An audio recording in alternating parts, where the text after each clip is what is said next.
Bonjour, nous allons découvrir ensemble la principale difficulté rencontrée lorsqu'on utilise Excel comme une calculatrice. Vous le savez bien, Excel est une formidable calculatrice capable d'additionner, soustraire, multiplier, diviser, trouver le reste de division, trier des nombres, afficher un graphique, etc.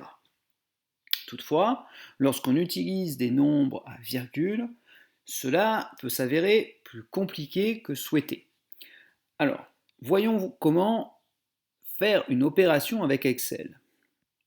Ici, j'utilise pour l'exemple, pour le premier type d'exemple, Excel en ligne.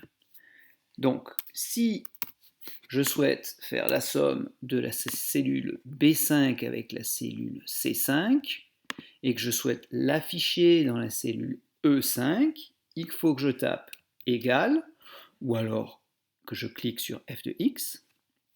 Sinon, Excel ne va pas calculer, mais va simplement afficher ce que je vais taper. Ensuite, je sélectionne ma cellule B5, plus je sélectionne ma cellule C5. Et pour que le calcul se fasse, il faut que j'appuie sur Entrée. Tout marche bien. En revanche, cela devient un petit peu plus compliqué lorsque j'utilise des nombres à virgule. Alors, pour comprendre cela, dans la cellule A7, je vais écrire non. Vous remarquez que non est écrit à gauche de la cellule par défaut, alors que 3 est écrit par défaut à droite de la cellule. Cela veut dire que Excel fait la différence entre une chaîne de caractères et un nombre.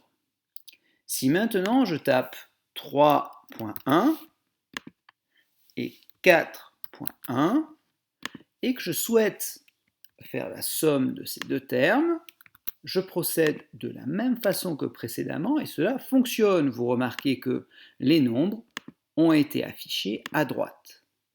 Si en revanche, maintenant j'écris 3,1 et 4,1, lorsque je souhaite faire la somme, je procède de la même façon que précédemment, ça ne marche pas.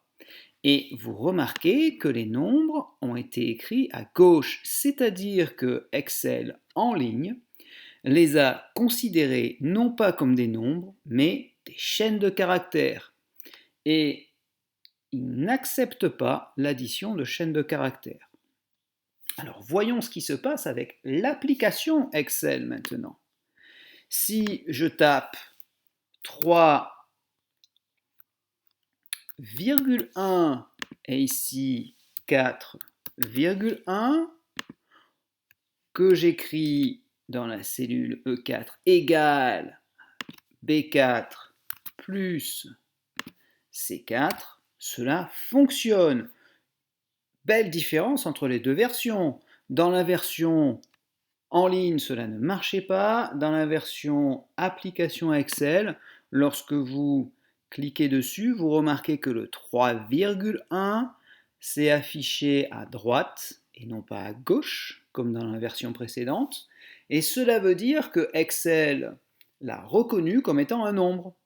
En revanche, avec l'application Excel, si je tape 3.1 et 4.1, vous voyez que ça pose un problème. Il le traduit immédiatement en 3 janvier et 4 janvier. Si j'essaie de faire la somme de ces deux cellules, ça n'aura aucun sens. Je vais avoir un nombre incroyable. 3,1 plus 4,1 égale 88 399. Incroyable. Donc, retenez bien, en fonction des versions que vous utilisez, le calcul va échouer. Pour savoir si votre nombre a été pris en compte en tant que nombre, il faut voir à quel endroit il apparaît. S'il apparaît à droite, c'est OK.